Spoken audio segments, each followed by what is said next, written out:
back to the My High Club. I'm your host, Chris Moses. And today our special guest is four-way Mad Ants guard, Pedro Bradshaw. What up, dog? You all right? Going on, man. Chill, I can't complain, man. Yeah. Appreciate you. Welcome us to your humble abode. For those who don't know, we're in walking distance at the Lucas Oil Stadium, home of the Indiana Colts. And like I said, we're here tonight talking to Pedro Bradshaw about his upbringing, his journey to the G League, and what he looks forward to doing next. So starting first with the podcast, we usually start from the beginning. So tell everybody where you're from and who put the ball in your hand. From Russellville, Kentucky. Robinwood Projects Apartments. Highview Drive. My grandparents raised me. I've been with them since I was 3 or 4 years old, man, and they've been a huge blessing to me. And my granddad's the one that put the ball in my hands early on. I didn't start playing until like 4th grade though, and the only reason I started playing was because he was showing my sister how to play, and I remember vividly we were at a rec center and he's trying to show her how to do a reverse layup, and she's messing up on the footwork, and I'm just there watching, and I'm like, hell, I can do it better than that. So I got up and started trying, and that's kind of how I got into it. So she was my motivation from the jump, and I always looked up to her because she was an all-around athlete, and obviously she played ball too. So I was like kind of chasing after her and kind of one-upping her. So she was the reason I started, but my granddad's the one that kind of pushed me to start playing and taught me everything I know to this day, and he's been huge for me.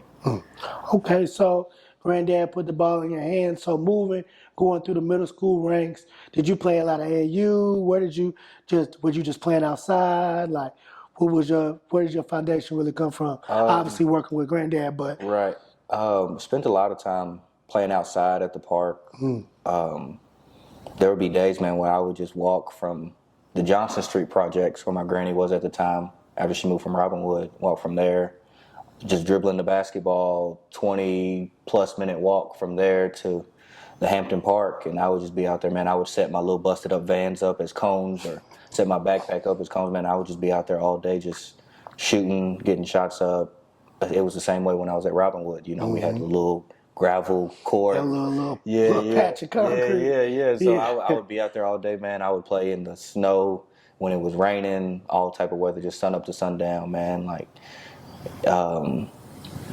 it was just dope, man. Like, I didn't get into, like I said, playing until like 4th grade, but around that time, there was a group of us at my school, about 7 or 8 of us that played, and we were athletic, and we were already like really good friends too. So we decided to create a local AAU team, and I started playing there for the first couple years, and then I got with Western Kentucky Heat, Taven Lovin, Trey Hollowell, Jalen Seabury, Trace Young, Trevay Henry, guys like that. So, and so on and so forth after that. So that kind of, playing with the Russellville Impact, those guys, they kind of helped set the foundation, going forward. Shout out Russellville Impact. No, for sure. And what'd you say, West Kentucky Heat? Yeah, sir. Man, shout out to those programs, man. So moving up, we go through middle school. How tall were you in middle school? It was about 5'10", 6 foot, something like that. I mean, you were a little taller than the normal, Right. So were they having you playing the post? Because you what, 6'7" now? 6'6", and you're a guard 4. You get all your money on the wing. Yeah. So let's talk about the beginning of that transition from in the beginning you just out there playing, but when you get to middle school it comes more of like a scheme thing. So were you always a guard, or what was your development? It's funny, like I was always, up till 8th grade year, I was always in the post, and but throughout that time, like my granddad would always tell me, like, don't be one-dimensional, like work on your game and work on your ball handling and the skill aspect, because you're tall, but you don't know how tall you're going to be, right? And you're skinny, so like you're not throwing too many people around in the post, right. So like you really have to learn like how to be a guard or a wing, and shoot the ball and handle the ball, be able to make plays. So he was always big on that from the jump, and I started carrying that over as I got older. Leaving middle school, getting into high school, and 8th grade year, I didn't play in the post. Our post player was MJ Jones, and he was running back, and he's 5 foot, whatever, right. But and I was on the wing, literally just shooting threes. So then once I got into high school, Coach Todd played me in the post a little bit, but he could see that I had developed guard skills and I could handle the ball, and I was the best passer and playmaker. So throughout freshman year into sophomore year is when I kind of started really playing on the wing more and being the point guard or whatever, and just being able to kind of be like a Magic Johnson type, you know. So Well, I think shout out to Coach Todd, legendary coach from Russellville, Kentucky, has led a lot of winning teams from their school, Crazy. and is a great man and very influential in the community, not just with sports. Coach Todd actually gave me my first coaching opportunity to be a volunteer assistant on the basketball team. So he actually started my journey as a coach. So major shout out to Coach Todd. How impactful do you think, obviously, with you being a guard and stuff like that now, how impactful do you think, how big of a deal that was for him to trust you and be forward thinking enough to put you on the wing or put the ball in your hand on the perimeter? It was huge because, you know, obviously he's an older man and he's old school, really like to the core. Jump stop, pump fake, pivot. Gosh, but like all that stuff is obviously essential. But like when you're in it and you're young, you're like, man, I ain't doing that. Right. But like I remember us doing like the mic and drill, and I'm like, why am I doing this? You know, but like it's something that I've done literally last week in my own warm ups. You know, myself. But like, and I remember him like pushing me, you know, every day to be better because I think he saw like how talented I was before I even realized it. You know, I think that's what kind of went into him putting me on the wing full time or on the ball full time. And I remember him like yelling at me, I'm tired of doing these drills, these big man drills and these finishing drills. And he's like, man, I'm gonna make you into an All-American. He's like, you think a college coach is gonna come in here and want you on his team if you're not going hard, if you're doing like this? And, you know, in my senior year, I was a McDonald's All-American nominee. You know, so from little old Russellville, Kentucky. Yeah, so he kept his word. So like having that trust and that faith really helped, you know, going forward.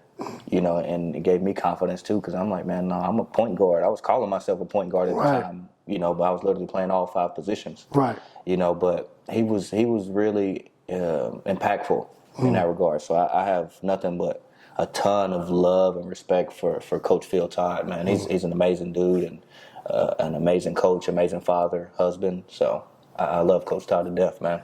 Yeah, it's not too often where you get those kind of opportunities where a coach, especially an older coach, is so forward thinking and willing to take the risk of losing games for development. Right. A lot of kids don't understand that a point guard, to be a good point guard, you got to have experience.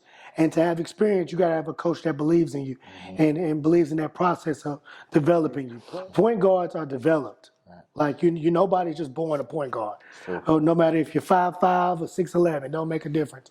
It's more than just dribbling the ball or being able to shoot or knowing the plays. You got to be able to accumulate that all together while leading. So, just on the coaching side, like I said, I was blessed to, I met you 6th and 7th grade, and we'll get into that. But when you got to high school and being on the coaching staff and him believing in you, to put you in that position, to think that, you having the ball in your hand as a guard, put you all in a better position to win and put you in a better position to be successful in the long haul, that was game changing because coaches have a lot of control of a player's path, especially with development. We're getting to college and then you got to start over and stuff like that. So big shout out. Like I said, it's your high school coach and your middle school coaches, your youth league coaches, all those coaches matter. So moving forward, talking about, your high school career, we talked about your freshman, sophomore year early on, really just transitioning into being that guard, really point guard in high school. Let's talk about a little bit about AAU. So you said your earlier days you played on the more local teams and, were very successful, but, as far as just being on a platform and just playing against higher level guys, let's talk about your AAU programs moving forward. So once I hit high school, I was, still with a local team to start off with, Western Kentucky Elite, Coach Rico, Coach Said Gum. Team was like me, Terry Taylor. Kyron Jones, D'Angelo Wilson, Little Baby D. Shout out to every D. Yeah. If you know, you know. You know, Keenan Pulley from Springfield, Delano Walker from Springfield, Brett Gibson from Clinton County, Devin Paul from Caverna, Kale Stotts from Russell County. Pedro, you don't forget nothing. And That's crazy. he shot the skin off the ball, man. Hell, I was talking to my guy, Devontae Schuler. He's on our team right now. We beat his team when we were in Knox Vegas, freshman or sophomore year. That same exact team. Him, John Morant, Nick Claxton, Zion Williamson.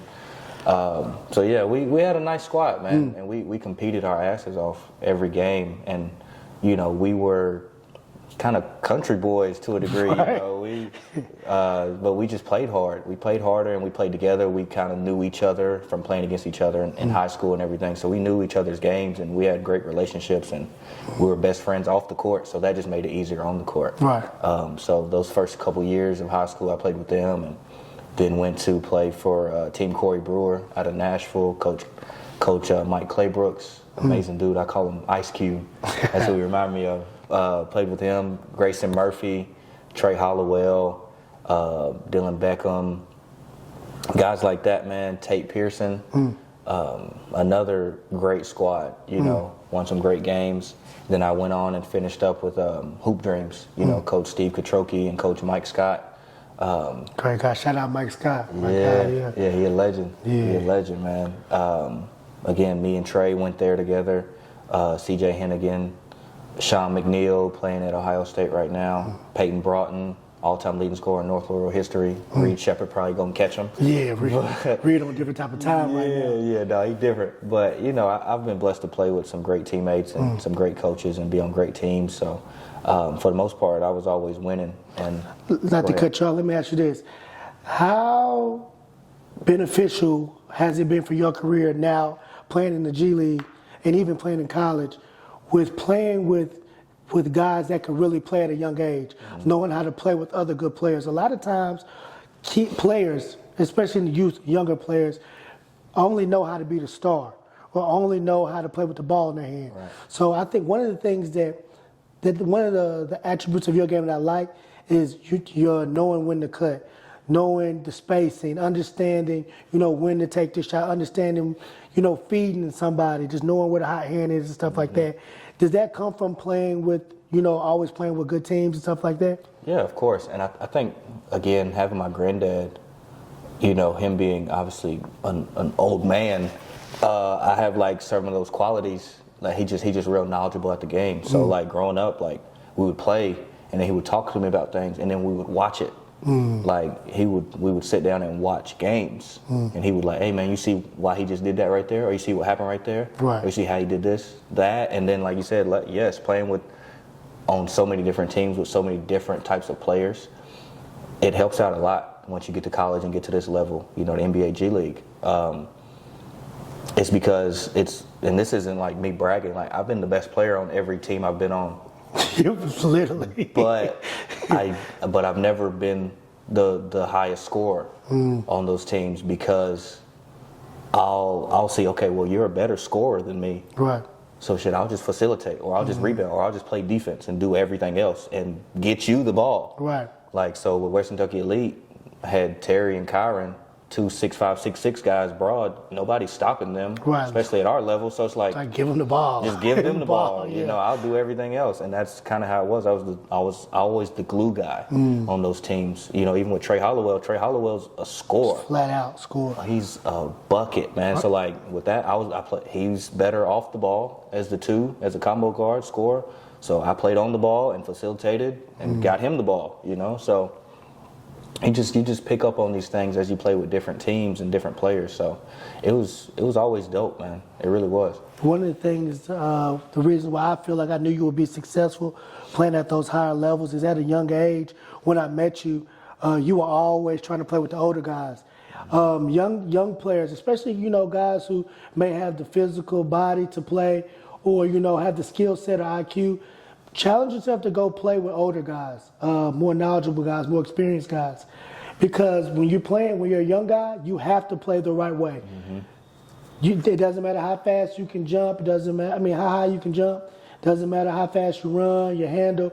If you don't understand the spacing, if you don't understand when to cut, if you don't understand, defensive shifts and things of that nature, you won't survive. They're not even gonna let you on. Yeah, they're not gonna let you on the court. And then if you cost them a game, you might not never. You're not getting back on. You might not never get on. So, playing the right way at a young age, learning how to play the right way. In the beginning, we used to wave you off. Hell no, you're not playing. Hell no.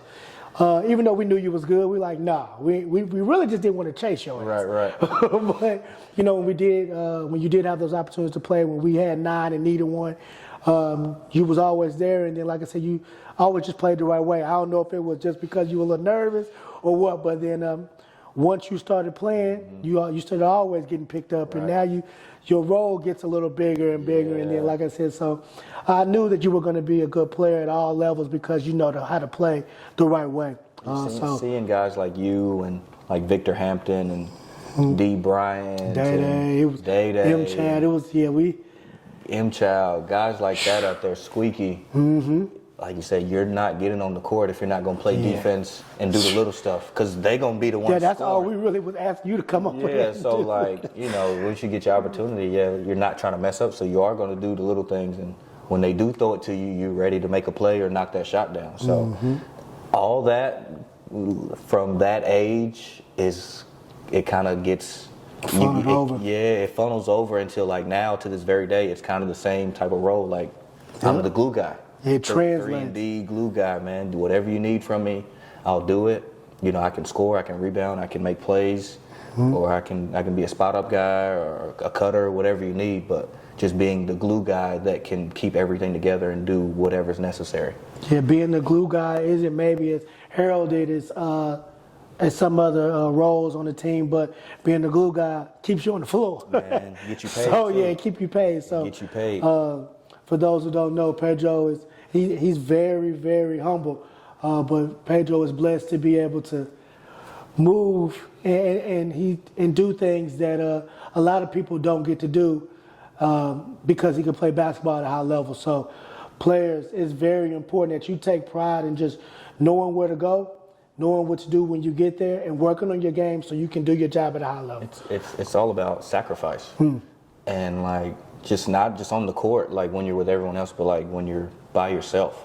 Like because I've told you, but like I've spent countless hours, at the park by myself or at the gym by myself when don't nobody know I'm in there. When I'm sneaking in there, me and you are snuck in there. Look, we're gonna go ahead and talk about that right now.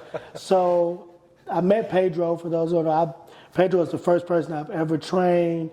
He is, we say co-founder, but Pedro is the founder of Make It Look Easy. I had no aspirations of working with anybody. I was always a worker, with me being small. I'm 5'5", 5'6". I got these Alexanders on, so I might be 5'8" today, but I was always a worker. And shout out to Coach Terry and all the coaches that helped me get to where I was going. But I was always working, paying attention to detail. So during that time, I was in college, and I was one of the better players in the area during that time. So at the park, I'm hooping. So Pedro seeing me, in my prime, and he just wouldn't take no for an answer. So we had a guy, shout out to Stacy. He would open the gym for me to get shots up and stuff. They had a shooting gun, and I would work out and train. And Pedro would sneak in there. I don't know how he would find out. Like, he would ask me. Yeah, he would find out, and he used to piss me off, to be completely honest with you. And he used to come in. At first, I'm like, no. And he would just stand on the sideline. And then I'm like, hey, you know what? You want to pass? You want to rebound? All right. I'm going to jump in this drill. And Pedro, I say this, and I always let everybody know, Pedro was going to be a really good player regardless. Me being around probably kind of sped it up a little bit, but he was going to get to this point just because who he is, just his character and his support system, man. He's just hard-headed. He going to work until he get it. So he just wouldn't take no for an answer. I gave Pedro like 4 drills to do every day. No matter what, do these drills, you'll get better. I went back to college, and my son's mom, we had a child, CJ. Shout out to my guy, CJ, my son. Shout out to Nakia.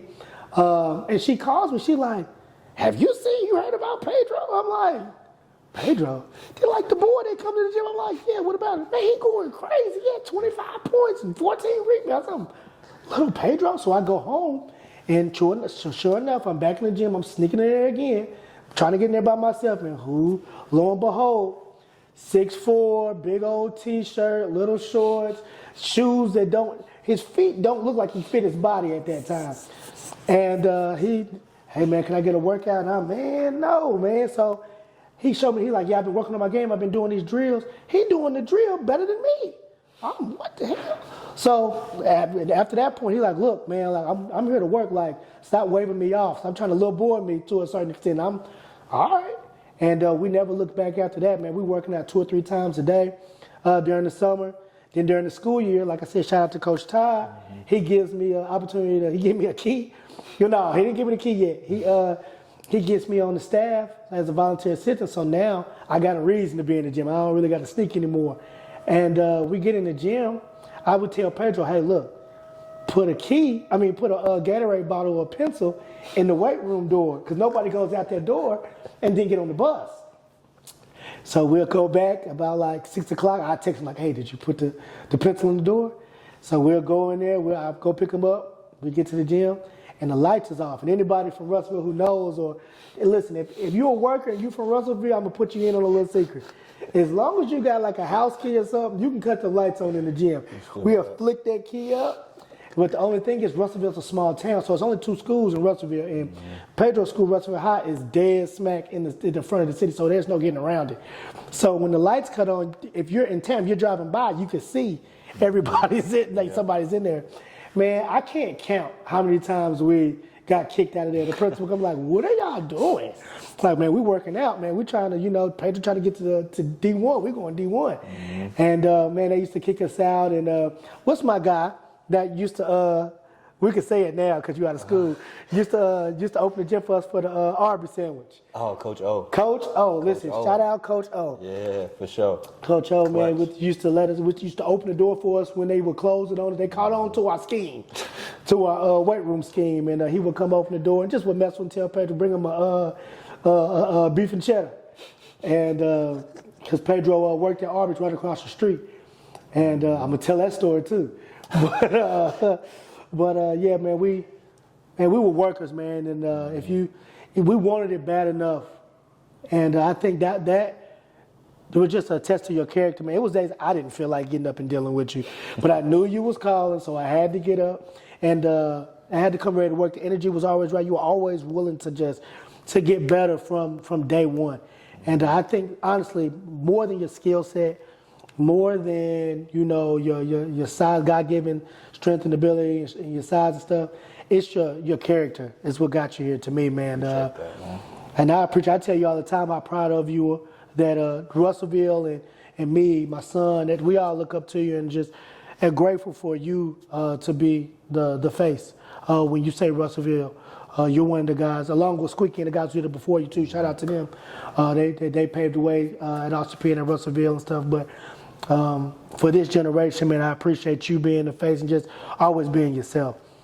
But moving forward, we're going to talk about recruitment, right? So senior year, we're consensus, we're top 3, top 4 in the state. Mm-hmm. We're battling. And the crazy part about it is, it's 3 towns in 10-mile radius? Bowling Green, 10, 15-mile radius. So we got Terry Taylor, who's Fort Wayne Madison, obviously on the contract with the Pacers currently. He's in Bowling Green, which is 20 minutes away, give or take. Then you got Pedro in little old Russellville. Then we got Tavian in little old, even smaller Franklin. Mm-hmm. And then we got Tavian Hosworth in Lexington. Yeah. Those 4 were I think Tavian was number 1 all year long. Yeah, he was going crazy. Well, ended up winning state. What was that, junior year he won? He won state junior year. And then won Mr. Basketball senior year. Mm-hmm. West Kentucky legend. Is playing pro ball now, killing it overseas. Mm-hmm. Then you obviously got Terry, currently in the NBA for the Pacers. Tavian is at UAB, killing it over there. And then Tavion's overseas. So and then UNG. So that little region, that little area, we had 3 of the top 4 that play in any given night. Mm-hmm. Talk to me about, how it was dealing with that, with the spotlight on you every night in high school. It was cool. It was cool. There's some pressure that obviously comes with that because my team was talented, but like obviously like you're the best player and you top 1, 2, 3, 4, whatever in the state. So like everyone's watching you every night, and even like outside of the game, everyone's watching you to see what you do and waiting on you to mess up or something like that. So it's a lot that comes with it, but you know, I've always been the way like I don't really go out like that or drink or smoke or none of that stuff. Pedro's an old man. Okay, like Al Green, Netflix, a good food spot. Pedro's in paradise. Okay, but that's always been him though. Like, yeah, he'll go out, enjoy some stuff like that, but he just always been just even keel. I've never seen you too excited, and I've never seen you too low neither. Never too frustrated or anything like that. So I think, like you said, I think that just attests to just the way you were raised and stuff like that. My granddad and my granny, obviously, they did a lot of that. They instilled a lot of that in me. But as far as like just everything that came with it in high school, like it was fun. It was fun, but it was, like I said, it was a lot of pressure that came with it because obviously I'm trying to get to Division I and eventually become a pro, but I'm playing in high school and working in high school like I'm trying to get to the NBA. What was our Operation League meet? Yeah, so like, but it was real, that was man. real, That's how I was working. So like, obviously I wanted to get to college and do well there, but like I wasn't even thinking about that. Yeah, you had tunnel vision, man. It was right now. I'm not worried about no scholarship. I want to win region. I want to go to state. Yeah, so like with the recruitment and playing against these guys each and every night, each and every other night, it was fun, and like I didn't even have to like stress about that aspect because I committed early, before before my senior year even started. Right, so you could just focus on without any distractions. Yeah, so it was a good time. I committed early to Belmont University, obviously, right after. It was soon after the NBPA Top 100 camp in Virginia, University of Virginia. Got to talk about that too. Yeah, Coach Calipari seen me there, so I ended up drawing interest from Kentucky for a little bit. Had interest from Mississippi State, Tennessee, Xavier. Went on a visit to Mississippi State. Louisville called me the day before I committed. The assistant coach from Louisville at the time called me, Coach Bellato. I'll never forget it. We're getting haircuts, for free haircuts in the neighborhood. Shout out to Quillen. Quillen and Dustin, they was giving haircuts, and me and my guys were all together. And I see a 502 number call me, and I'm like, it ain't family. So right. I check the message. Hey, Pedro, it's Coach Bellato from University of Louisville. We've been watching you all summer, me and Coach Johnson, and Coach Patino would love to come see you. I'm like, what? And this is the dream school. Right. But I'm supposed to commit to Belmont tomorrow. So for 5 minutes, I called it off. I said, hey, Coach Head, which was the principal at the time, hey, I'm not committing tomorrow. And I talked to Coach Q, and he's like, hey, man, like, no, like, you're fine. Like this is where you've planned to go the whole time. Like you don't know what's going to happen with Louisville because at the time they were dealing with potential sanctions and everything. So he's like, "Hey man, you're fine." So call Coach Ed back. Hey, it's still on. Don't worry about it. So, false alarm. Yeah, but like dealing with all that, it got overwhelming at times because obviously it's like dealing with women. Like some women you don't like, but they keep hitting you up. That's how recruitment is. That's how I describe it. And even on the flip side, like there's some that like you, but you don't know if they like you until they offer you and then want to invest money in you and time in you. So like the schools that I wanted to go to and was interested in, I loved it. But the schools that I didn't, I was like, But I never wanted to burn bridges. Right. I never wanted to burn bridges, so I would always be respectful and, I'd have conversations with them and keep it cordial. And then, when it was time for me to commit, I let everybody know that I was committing. And then, hell, even, I transferred twice. So some of those schools were coming back just based off of how you handled yourself. Exactly. And some of those coaches, coaches move around every other year. So some of those coaches I've built relationships with where I've been like, hey, yo, coach such and such, I got a guy over here, or there's a high school kid right here. He's really good. I think he'd be great for your program. I've helped kids out like that, so you never know who's going to be who. So like I said, in that situation, I just never tried to burn bridges, So we ultimately choose Belmont. You end up making the decision, a big boy. Your first, what I like to call grown-up decision, transferring, and you choose EKU. How was that jump from Belmont to EKU? It was tough. It was tough at first because I was leaving everything I knew and my friends at Belmont, my teammates, to go to EKU, which was a situation that I had never, I've never transferred before at that time. So like I didn't know what to expect. It's a lot that goes into it. But really, like, if you take yourself out of it, hell, you're just another student transferring. Student transferring. Yeah, but it was fun though. Initially getting to EKU is a brand new environment. The coach that was there at the time, me and him had a great relationship, and he was talking about like giving me the keys the next season. Right. Because I was gonna have to sit out obviously the rest of that year because I was coming in after Christmas. Yeah. So, but he was like, man, I want you to be a captain. Like, you could be really great for us. Put you in the offense. So that was great. And I'm making new friends and new connections, and I'm playing with Nick Mayo, AD 2.0. So like, it was amazing. And then obviously Coach McHale gets fired, and they bring in Coach AW, who's there now. Great coach, but he wasn't one of your. He didn't know me. I didn't know him. Right. And he knew that I was. I felt the way about Coach McHale leaving, but I never got disrespectful or anything. Right. It's like, I want to bring my guys in. So I understood that. So we make the business decision now. Yeah. Like I said, Belmont was the Belmont transfer was your first grown-up decision, and then I think I would like to call leaving EKU was your first business decision. So we choose Bellarmine, which is a D2 at the time. What goes into your decision making with that? I had a really good rapport with Coach Doug Davenport, who was also on the staff at EKU with Coach Dan McHale before I got there. So he was an assistant coach, and he obviously is now still with his dad at Bellarmine. So, it was a tough time because obviously now I'm about to transfer again, and I haven't played virtually hardly at all. So people know that I can play, but it's like, well, Dro, you haven't played. We haven't seen you play. And for folks who don't understand, like, you can work at all you want, but if you haven't played under that whistle in a while, it's just a different kind of. It's totally different. Feels different. The basketball is a feeling, is a rhythm. It is. So yeah, it makes a difference. For players out there know what's going on. It is. Like it was tough, man, at the time because I'm leaving another situation, leaving my friends, leaving my teammates, having to go to a whole nother environment, whole nother school. And I remember sitting in my room and I was talking to, I won't say his name, but me and him are real close. He was on the staff at Evansville at the time. And, we were talking about potentially me going there. And basically he was like, Dro, like, I'm obviously not the head coach. Like, I'll talk to the head coach and do all I can to try to get you here, but he don't really want to take a chance because you haven't played. But if it was up to me, you'd be here. Right.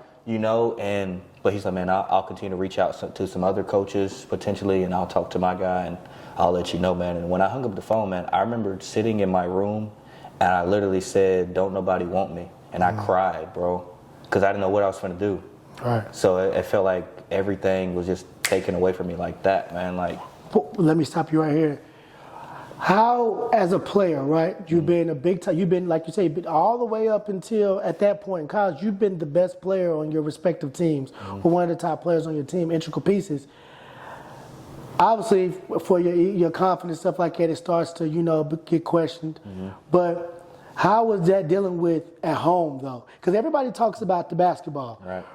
But it's easy to deal with it's easier to deal with that stuff at school. That's a whole nother monster, just with yourself, you by yourself. There's really nobody to lean on.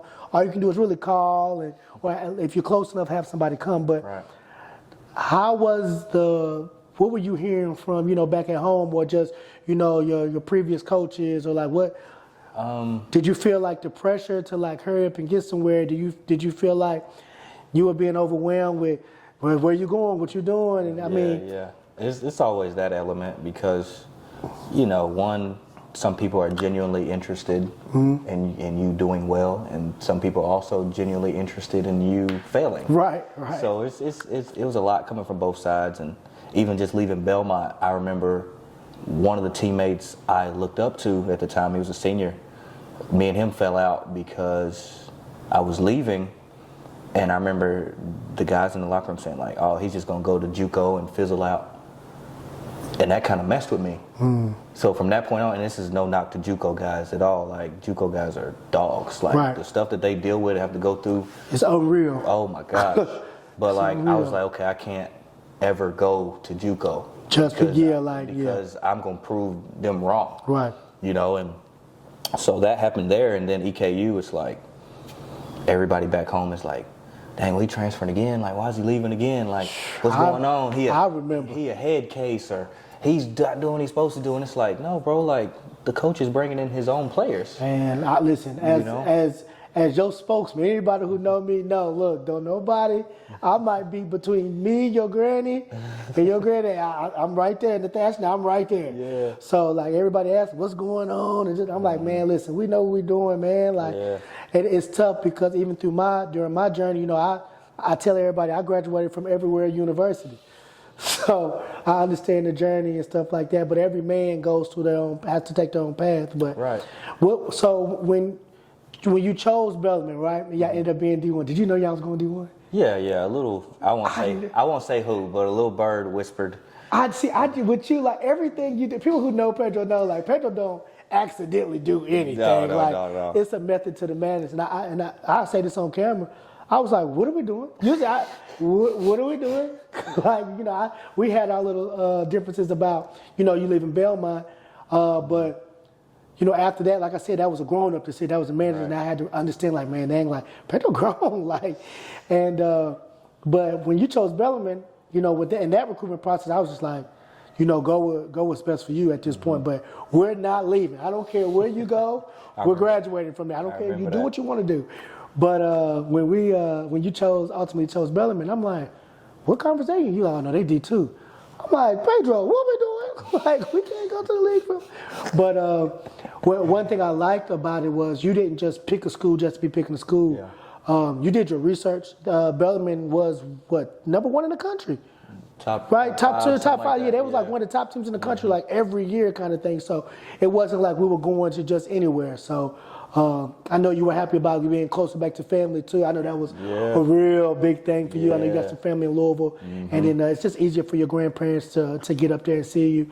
So when you choose Bellarmine, what is it like adjusting from going from a D1 program to a D2, and then because like it's not like y'all were starting from the bottom. Y'all had a really good team. Y'all had some all-conference guys and you know all-American guys. So how was it making that adjustment? It was different. Because I would say it was Division II. So even just in the training, I remember you saying like, "No, Dro, you can. We got to go in here and average 12 and something." I'm like, man, I'll average 20 and I'm like, all right, like they play basketball. But like, and I think that's the misconception with it that a lot of the Division I guys have when they transfer down. It's like, bro, you're not gonna just come in and kill it. It's an adjustment. Right, and it's other D1 transfers that come too. Like, it's not just you that came up with this bright idea. Exactly. So the thing with it is like, when I come in, obviously, like you said, the team is already kind of established. But they're like, okay, well, we got one of the best players in our program history leaving. So, like, you're going to come in and essentially help replace him. Right. You know, because we need a wing. We need a big wing that can make plays like he did. Right. You know, and when I come in, I'm not expecting to start. I'm not running with the starters. Yeah, we did. Yeah, I about to say, we came in on the humble, for real. I don't know no plays. I don't know what type of offense they running. It's just pass, cut. I'm like, whoa. And ain't nobody dribbling them. Right. No. So, the crazy thing, like, I seen on YouTube, like, the other day, like, there's like a YouTube video about Bellarmine, like they don't pass, the team that don't dribble. I'm like, oh my God, like, that's crazy. Yeah, it's different, man. It's unorthodox, and like you get it, but like it was a lot of like leaning on Doug or like Scooter or Al, like asking them like, hey man, like what am I supposed to be doing, or like leaning on AC or Ben or Parker Chitty at the time or Dylan Penn, you know, just trying to figure out like where I was supposed to be. But it was definitely an adjustment. Because like the first game that we had was an exhibition against Louisville at Louisville, and he said such and such Pedro such and such. I was like, whoa, in the starting lineup. And I'm like, okay, this is my dream school. and I'm here, and I got family and friends here, and it's like, okay. I don't know to go left or right. Yeah, no, they had a good team that year too. Jordan Ward was obviously their best player. And man, I felt like I was in a video game. I felt like I swear to you, bro, I felt like I was in a game of 2K. It just, I don't know if it was just because I was there and the court was nice too. There's a lot of people. But like, I felt like I hadn't played in 2 years. That rhythm, I keep telling guys that. It was different, man. It was different. Now, as I started getting up and down, I only scored 2 points. Right. But like, as I started moving, I was like, okay, I'm starting to get back into it. Right. And then we played Notre Dame, and I think I had like 4 points. And it's like, okay, I'm slowly starting to get into it.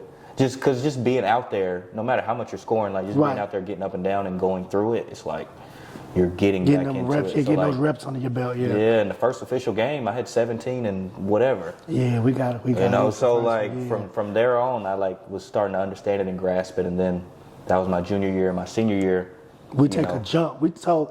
For those who don't know, I mean, we had a solid season on a good team at the D2 level, but that following year, they end up going Division One. What did you average roughly your junior year? 9.2 and 5 point something. And then we're jumping into Division One. So even I'm looking like, hey, Dro, like we're doing 9 here.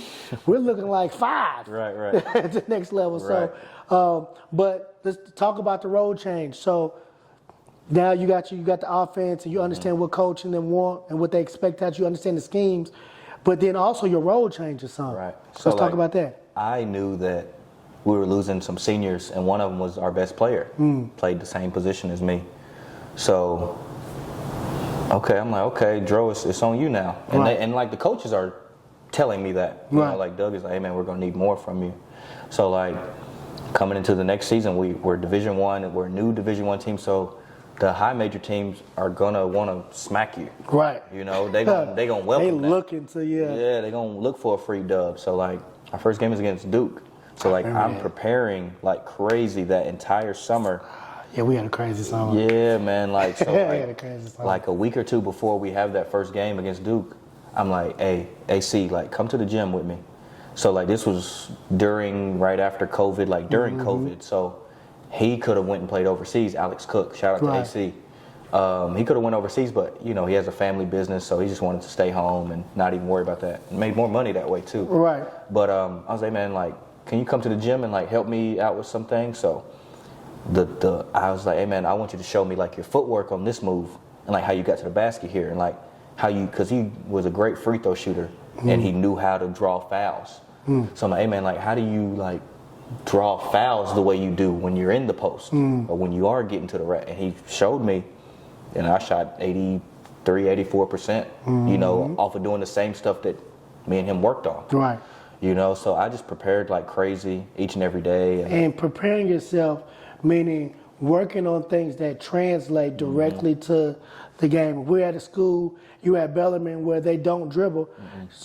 I'm not saying, you got to keep your handle solid, but don't spend 30 minutes of your workout dribbling. You probably want to work on cutting or catching and shooting or, you know, flow to different finishes and stuff. And for me, like within that offense, it was catch and shoot or like catching it in the mid post and going to work, you know, some mellow type. Even during the season, the way it was because of COVID, we played our conference games back to back. So Friday, Saturday. Yeah. So I'm having the game Friday, Saturday, and on Sunday, off day, I'm in there with the managers with the weight vest on, and it's 3 or 4 managers. You pass, you rebound, you play defense.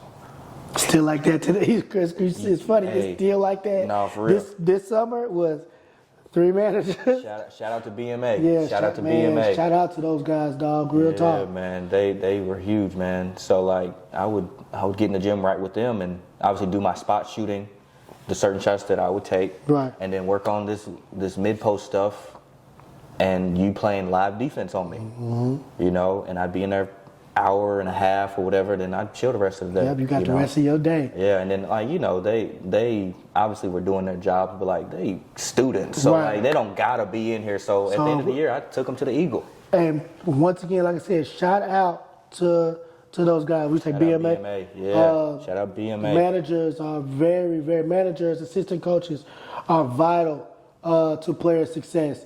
Obviously, the head coach is, the mastermind behind everything.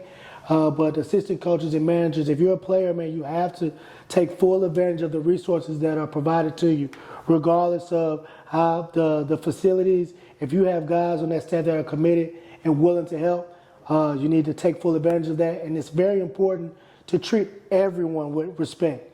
Treat everyone like the president, because you never know how vital those people can be for you, and how the impact they can have on your life on and off the court. So shout out to you guys. That's real. That's real. So we go and we have a really good senior year, right? So like you said, we're playing your conference games and playing the games Friday and Saturday.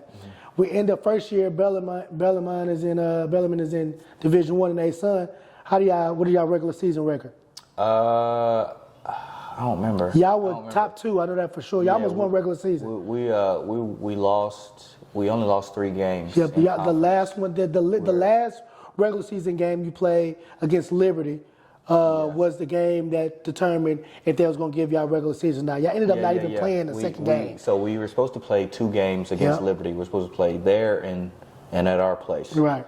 And because there's well, it's COVID, so traveling there, y'all could get stuck there or whatever. So somebody might get sick. So we have to play this game to figure out who's going to be number 1. So y'all are hot. Y'all done won 10, 11 straight conference games. They're going to come to y'all. Right. And the winner of this is going to be, A-Sun champion regular season. And it's also going to determine the A-Sun player of the year. Right. Pretty much. Listen to me, draw. Look, I'm going to be real. A-Sun, we walk through A-Sun. I ain't gonna lie. No, for sure. Every night is double. I'm like, Pedro, double, or I'm cussing your ass out. I don't see nothing out here that's worth saying. You on the humble, Chris is tough. I'm gonna do my job, just get the win. Say that bullshit for coach and the media. Like, you talking to me. Double. That night was the only night. No. And you say, hey, Chris, like, this dude can go. Like, they got a guy. I'm like, man, Pedro, shut the say this every week. I don't want to hear that.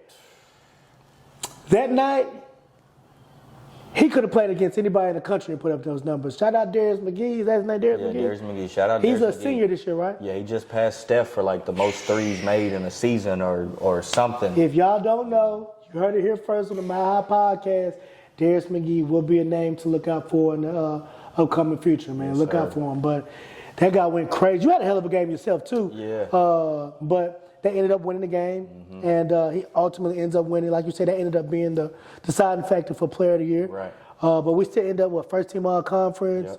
We graduate on time. Yeah, first team baby. all ABC. We graduate on time. That's my proudest moment. I tell you all the time. I mean, I'm so grateful and happy for you with this basketball stuff, but through all the trials and tribulations on basketball court, off the court, you never, ever allow your environment to control your circumstances. So you got the job done, man. I'm so proud of you. That's my. I think you had academic awards too, right? Yeah, I was on the dean's list. Yeah, man. And honors list right before that. I cried I think I cried. I cried about 3 times that day. You graduated. I was screaming. I was that one. They say, hey y'all, clap at the end. Nope. I was clapping when he was walking in. And they coming in the line, Pedro! Acting a pure fool up there, boy. But that was dope, man. Just even with that, like everything I've done, man, all the way up to this point, like I've always had a plan. Yeah. I've always had a plan as far as like what I wanted to do and what I was gonna do. And like I said, up to this very day, I've done it just about, like even with that, like graduating, like I was supposed to graduate in the fall, the following fall, so I loaded up on my classes. Yeah, you was like, I'm not going back. Hey, listen, Pedro's a really smart guy. Hate school. Pedro couldn't wait to get out. He was like, hey, listen, I'm not, because even then, we talk about that. Remember, you could have came back and played, and we're going to talk about that here in a second, but You was like, Chris, I'm graduating and I'm done. But I didn't tell nobody. I didn't tell anybody. Yeah, I'm talking about between me and you. Yeah, Was like, yeah. listen, I'm graduating and I'm getting to where I go. I have a plan. I told myself on this year I was going to be doing this, and I'm doing that. So thank God it all aligned. Your vision aligned with God's plan, and you executed that at a high level. So we graduate. We're first team all conference. We have a storytelling. We had a Cinderella ending. Unfortunately, we don't do well in the conference tournament or whatever. But so now we're out of college. We graduated. Now it's time to sign for an agent. How was that process going through that? It was tough because obviously it's something I had never dealt with before. Yeah, and I couldn't help you neither. I'm quick to tell you, look, I don't know. Right, and I've heard stories about great agents and bad agents, so you don't know who you're getting off the rip. You know what I'm saying? And I was already working for Holman Sports Management for a sports agency, but it's very important, like I said, especially with you. Through your college, I grew a larger respect for you just as a man. I always respect you as a person, all that, but understanding that you're going to make your own decision, I just need to support that.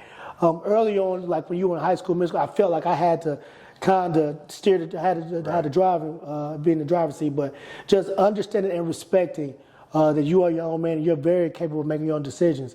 I don't even think I mentioned the option of even you talking to Aaron.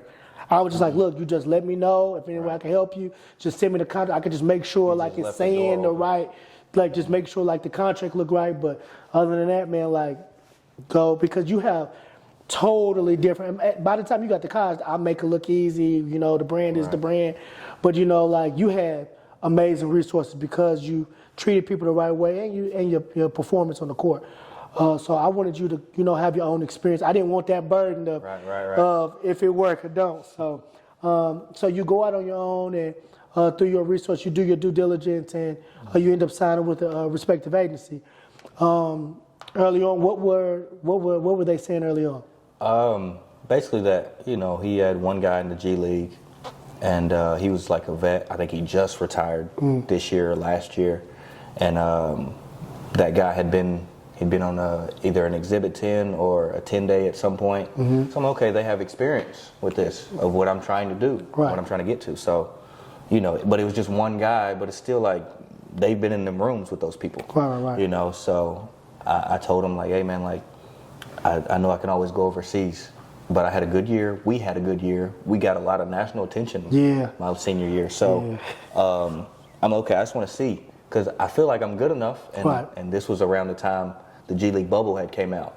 And keep in mind, you NBA top 100 camp in high school. Right. Obviously one of the better players in the country. You were one of the top players in your conference. And so I can understand. It's not just you just saying, hey, I'm good enough. It's a reason for you saying that. So. Right. Again, it's having a plan. Right. So the G League bubble comes on when, January, February, something like that. Before all of this, so like a couple months before this. So I'm watching. I'm like, y'all, like, I ain't too far. I can figure this out. I ain't too far, but you don't know until you in it. Right. So I'm like, okay, I just want to see if there's some interest. So I think he might have hit one or two teams up. Oh yeah, the Charlotte Hornets like you, but okay. They said you do this really well, you need to work on this. Okay, so could I come in for a workout? I didn't ask. Right. What do you mean? That's the whole point of you.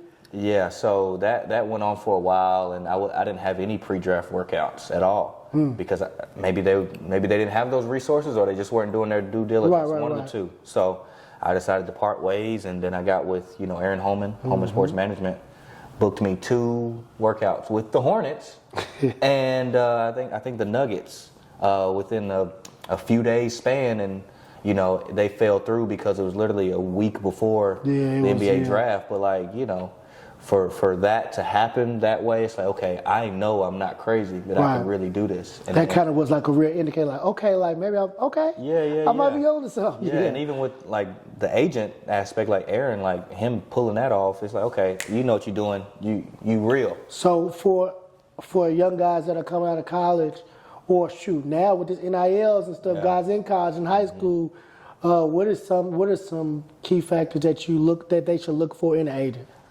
Just someone that's gonna, I don't want to say care. Because the reason why I'm asking is because a lot of times, and this is no shot, but a lot of times, you go with the glitz and the glamour in the name. And some, depending on who you are and the career you've had, that's the way you kind of need to go. Right. But, with Aaron, Holman Sports Management, shout out to my guy, A. Sure.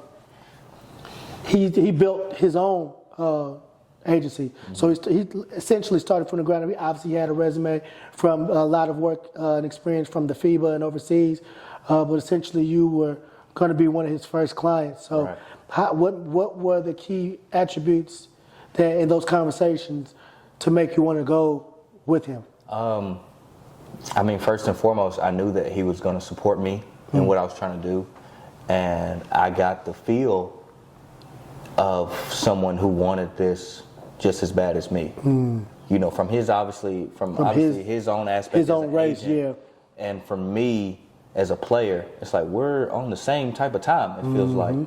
So he's grinding. He grinds like crazy, bro. Yeah, bro, don't sleep. Bro, probably up right now. Oh my God! I'm here right now. While we're on the subject of A, I'm here right now due to A's diligent hard work. I got the opportunity to meet with Chris Taylor, who was the GM for the Fort Wayne Mad Ants, and I'm looking forward to meeting Coach Tom, the head coach for the Mad Ants, at the game later on tonight. So I got those opportunities solely off of Aaron Holman, and I've been on tour for the last couple weeks, meeting GMs and coaches, and just shout out to A. So, yes, sir. Appreciate you, A. Yeah, But no, man, like we just want the same things, and I know he's going to support me and do all he can. And he's always told me like, "Hey, man, I'm gonna get you there." But then once you get on the court, it's on you. But I'm gonna get you there, and like, all right, cool. Hey, like, that's his favorite saying. I'll get you there, but once you get there, it's on you. Yeah, man, I can handle that because I know what I'm capable of and the work that I put in. So I'm gonna take advantage of every opportunity that comes to me. But I got to have somebody get me to the door so that I can walk through, but I got to get there first, so I didn't know how to get there. So let them know, I'm privy to it, but tell them about Vegas. So I didn't play in Summer League, this is my second year. I still haven't played in Summer League. But the first year it's like, okay, no, you're not playing in Summer League. No one knows who you are. But Pedro, let's go out here to Vegas. I'm going to reach out to these NBA G League GMs, 7 or 8 GMs, and you're just going to show face, meet them, and obviously we're going to watch some games. Then we're going to go home. And then you're going to potentially try to get into the G League draft and go from there. Okay, cool. Sounds all right. Cool. I've never been to Vegas, and I've never been to Summer League. Right, so it's like it's going to be an experience either way. Yeah. No, for sure. And that was actually my first time meeting him, and my first time meeting his brother too, Sadi. Rest in peace, Sadi. Rest in peace. But so we go out there, and I meet with 7, 8 GMs for NBA G League teams. Obviously, CT, Chris Taylor was one of them. And it was an experience within itself, and I think I really impressed because the eye test never lies. Right. Obviously you're getting a real feel rather than you just saying, "Hey, I got a guy over here." Right. But for you to see me and then hear me talk and hear the things I'm saying, I think I really impressed some teams, and that helped me all the way up to this point. Even with CT, and I ended up with 6 or 7 workouts for G League teams after that, and went through that process. Had played really well at each workout, and ended up going through the G League draft. The Memphis Hustle, they submitted my name in last minute. Thank God for them. Appreciate you, Brady. I got in, and Salt Lake City Stars selected me, and went through that, and kind of got to this point now. So now we're in the G League. You're selected by Salt Lake. Were you second round pick for them? Second round, 10th pick. Right. So now we're there. D-Wade, Zaire. What was the third pick? JC Show. JC Show. How can you forget a name like JC Show? Talk to me about your rookie year. It was a whirlwind, man. It was a roller coaster.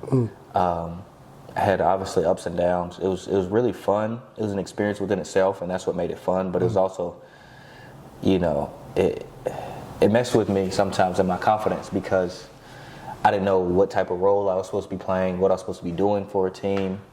You know, I ended up being on 4 teams. Right. So talk about that, like the business of the game. Like, I mean, obviously we know trade and stuff like that's gonna happen, but how did you handle, like, you know, just being released and then packing your stuff up, and then the next day you on another team, somebody else can pick you up. I remember you being released. You came straight home to Western. You working out with me while I'm a GA there last year. And we got to stop the workout because thank God your phone is plugged into the Ox. You get called up to Iowa. You leaving tomorrow. The workout is done. We're done. You got to pack your bag. We got to go. So talk about that journey. Obviously, you know, playing for, you know, those teams, being in different locker rooms. You're getting to see the business side of it. A lot of stuff that a lot of people don't understand. They just think you just roll the ball out and go play.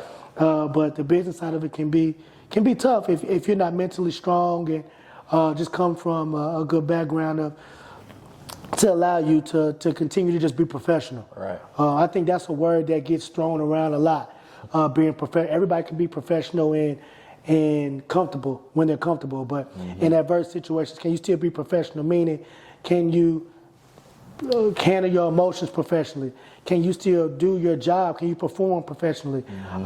Your body language, just everything that goes into what you're doing it at a high level, regardless of the result that you're getting from it. Can you still move with high character in what you're doing, regardless of what's going on? So I think that's been one of the mainstays for you, why you've been successful from grassroots all the way to now.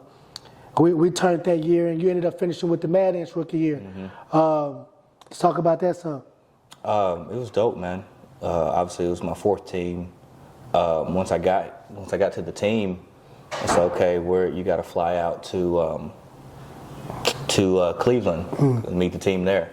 So I come in, and everybody's like, "Oh, hey." CT's like, "Hey, this is Pedro." Da da da, and everybody's like, "Hey, what's up?"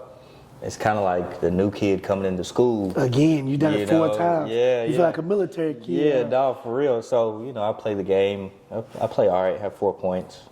I didn't feel like I played great, but I played well from like Alex Caruso standpoint. You know, I did everything, did all the little things, played great defense, rebounded really well. But it was good.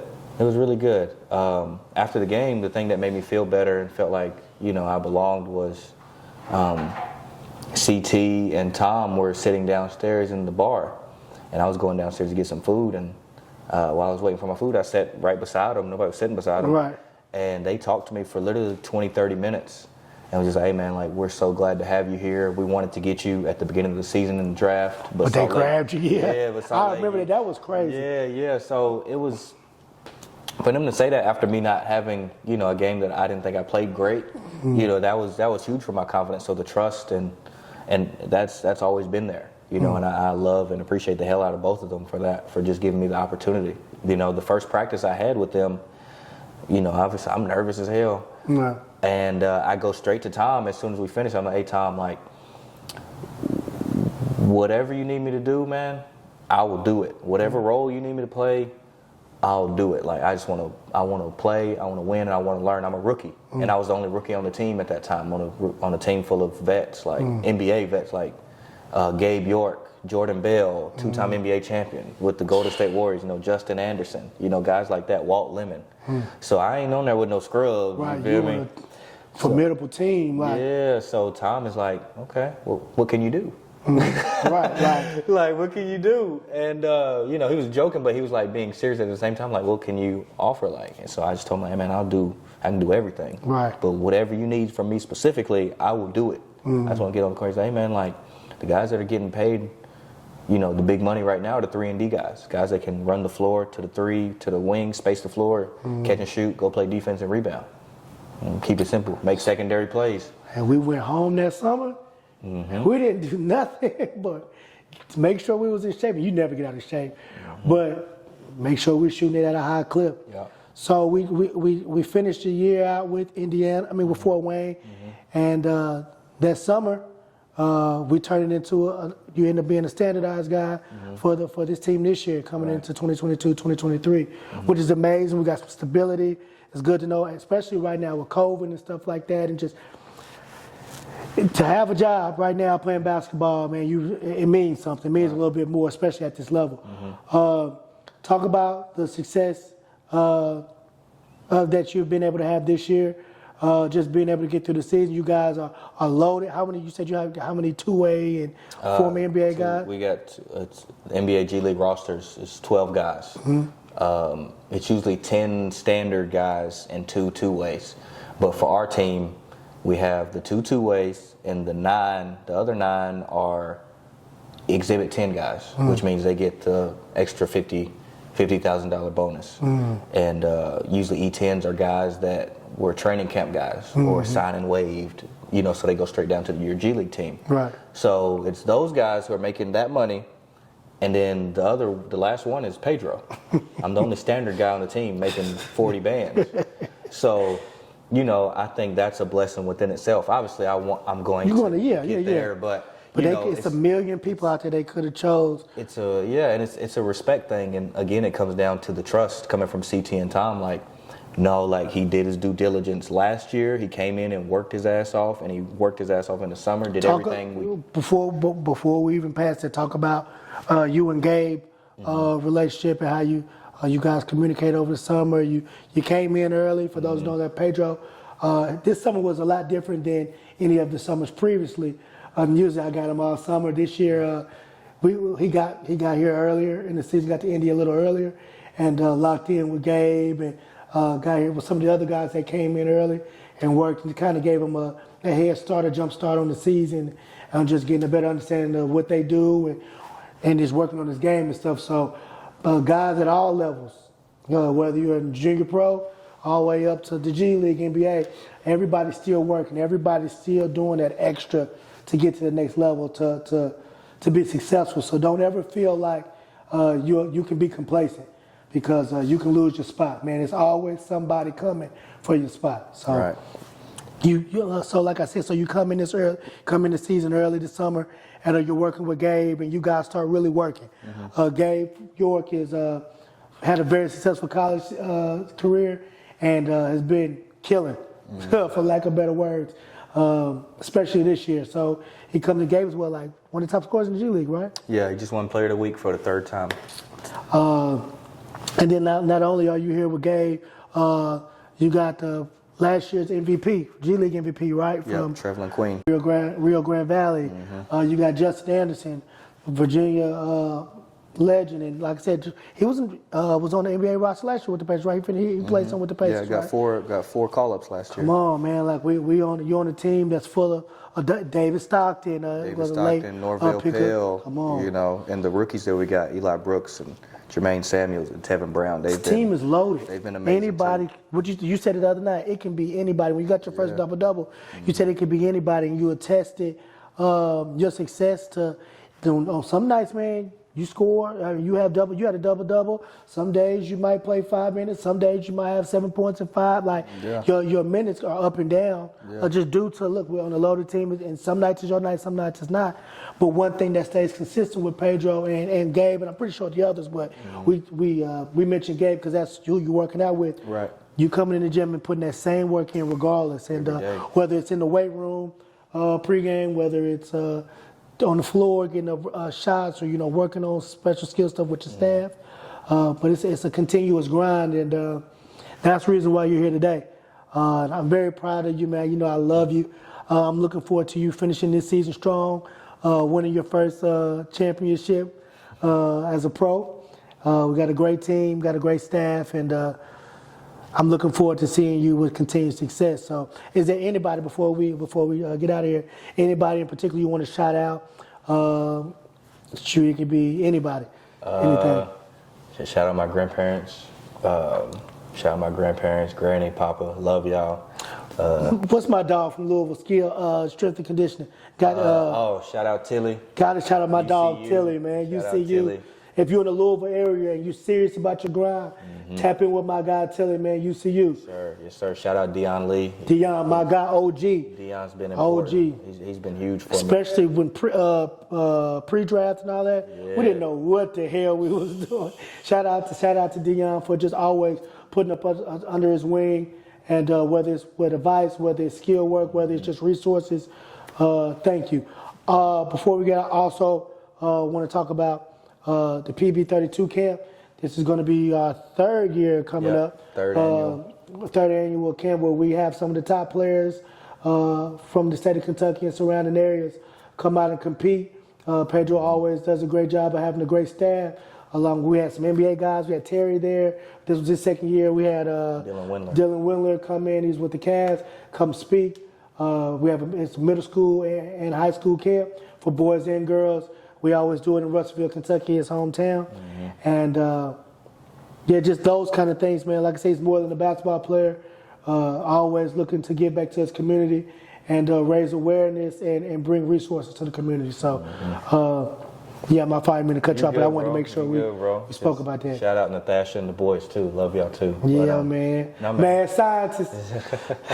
No, man. I appreciate you having me on, man. It's just the one thing I want like the young guys to know is that I kind of said it earlier, like sacrifice. Yeah. Like every single day. Like you also said it, like bro, like I don't go out to parties and drink and smoke and stuff. Like I'm in the gym, but that's just me though. That's just my personality. Like that's just how I've always come up, but like, I know what I'm trying to get to, so it's like, why am I gonna do all this extra stuff? Right. But it's a sacrifice. Like I've had days where like I felt lonely and isolated, but it's like I chose this. Right, you chose this life. Yeah, I chose this. So like they say like when dudes be in the street, or kids choose the street life, like you chose this life. Yeah, so you got to take the good and bad that comes with it. Yeah, man. So but I don't think people understand that. They think like because it's hard that like I'm gonna quit or. It's like, no, bro, like, it's supposed to be hard. Man, it's a trip. My coach, shout out Coach Terry, he told me something that stuck with me. He said, man, relationships are a transaction. You give and you receive. So whatever you want, you have to give something to get, like you said, sacrifice. So that's real. You got to continue just to grind it out. But, yeah, man, it was a great interview, great conversation with my dog, Pedro, man. Once again, man, this is Chris Moses signing off. My High Club, to work hard, we just make it look easy.